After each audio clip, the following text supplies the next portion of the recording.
I'm going to start with a quote by the Dalai Lama. Today, more than ever before, life must be characterized by a sense of universal responsibility, not only nation to nation and human to human, but human to other forms of life. That's what I'm here to talk about. I'm passionate about wildlife conservation, thus other forms of life. In the last 10 years, I have done everything I can to learn as much as I can about it. I have read books, I have talked to experts, I have gone to conference and traveled the world. I wanted to see for myself what's going on in these places. In visited chimpanzee in Uganda. I visited mountain gorilla families in Rwanda. Everywhere I go, the root cause of the dwindling numbers of the species is human population pressure. A recent visual exam I saw of this is in Uganda, with farms going up the hillside right to the boundary of Burundi National Park, part of the last remaining habitat for the mountain gorilla. Let's talk about population. We are at 6.7 billion people in the world today, expected to rise a 9 or 10 billion just in the next 40 years. The problem is we have already got a billion people who don't have enough to eat. What is it going to be like when we increase the pressure?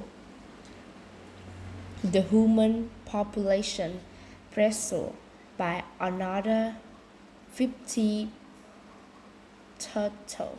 So I think what we are going to have and more conflicts, more wars over scarce resource, less drinking water per person. We are going to have less food per person, more disease and suffering. It's difficult to comprehend, but that's suffering on a global scale. When we are talking about billions of people, I know this is sobering to think about. If there is a future we want to leave for our children and grandchildren, I don't think so either. So let's steer towards a better future. Thomas Perry wrote that our great work for our generation is to learn to live on the planet at least benignly.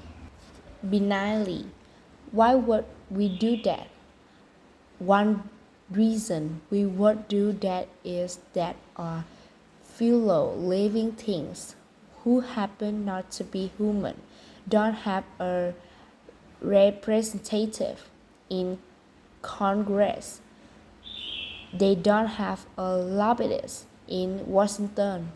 They don't have a voice at the table, and yet they are completely dependent for their survival on our goodwill, much like children. Let's talk about our country's population and our wildlife. We had about 5 million people in our country around 1,000 80 1,800 and about 290 million people in 2000, more now, of course, at a conference. conference, I met a scientist, Andrew Liberty, who had done fascinating work covering wildlife sightings in the 1700 and 1800 in our country to how wildlife range today in our country. This third, the pinkish area. I'm not sure how it looks here, or where we used to have black bears, the yellow areas, or where you still are today. You see, there's been a lot of recession. There is the gray wolf. They used to have gray wolves running all over our country. This is the gray wolf. They used to have gray wolves running all over our country. The pinkish areas you see on the chart, not so today. We used to have grizzly bears running over about half our country. As you see, they are recede, and we don't have them. This was just 200 years ago. That yellow island-like area, that would be the Greater Yellowstone ecosystem. Let's look at the summary map. Take a look at the right here. Red is good, green is bad, white is very bad. You see that we have lost a lot of species in our country. Those white areas mean that all of the wildlife that was looked at. In this case, in the 1800 dài, it's gone from our country. Do you think it's normal not to have wildlife running around us all the time in our country? That's not normal.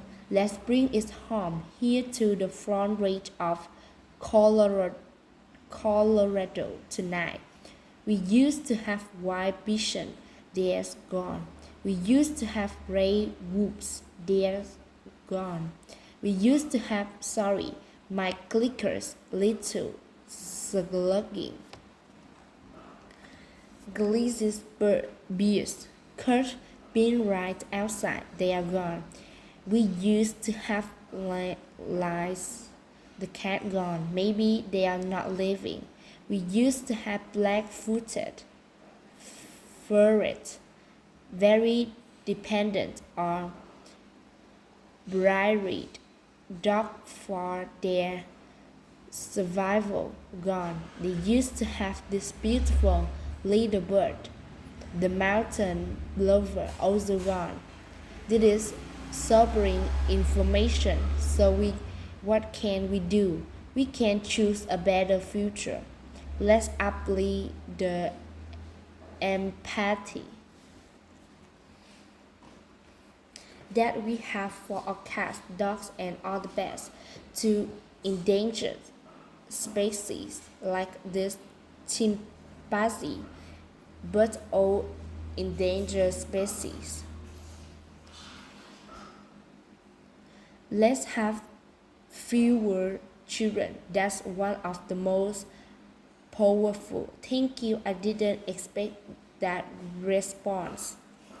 That's one of the most powerful things that we can do in United States. If we want to have kids, great, let's have two. If we want to have more than 2 kids, let's adopt. What else can we do? Well, we won't go there. So what else can we do? We can have educate girls and provide economic opportunity to women in developing countries. Amen. When we do that, those ladies choose to have smaller families, and we have more nutrition, more health care, more education for their kids, and the impact on the global population is huge. Finally, what we can do is we can give more to our planet.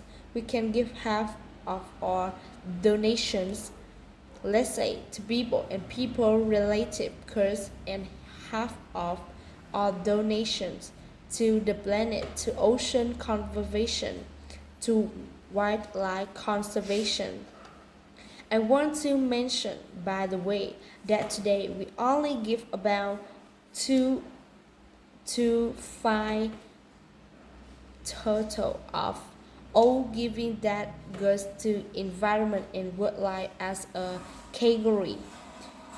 You have been very patient with sometimes a difficult topic. I just want to say that the thing to about is, do we change as a species? What do we do so that our fellow living beings who happen not to be human can thrive alongside of us 100, 500, and 1000 years from now? Thank you very much. Goodbye.